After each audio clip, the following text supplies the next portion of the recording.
Millionaires are made in the bear market because why? The market will eventually recover, and by the time the market comes back roaring, you're sitting on a lot of money. So a lot of amateur investor or beginner investors, they want to buy when Bitcoin has gone to 150, 170, 180.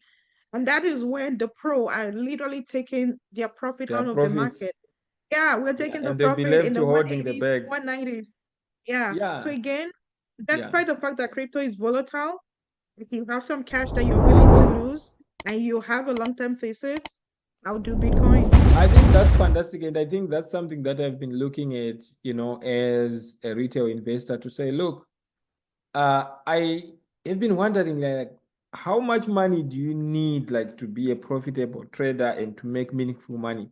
One thing that I've seen that is important and which you highlighted, Coach Blooming, is that it's important to have an emergency fund saved up. I noticed that if I have that secured, even I'm not in a hurry to make trades. Like today, for example, I did a few trades, but I just waited until, the stock that I was trading, Nvidia, it came down just before the podcast. I got in and I made a few couple of dollars.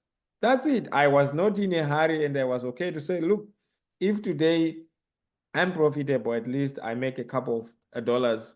That's fine. I'm not in a hurry. And if it means that day I'm not going to make any trade, that's fine.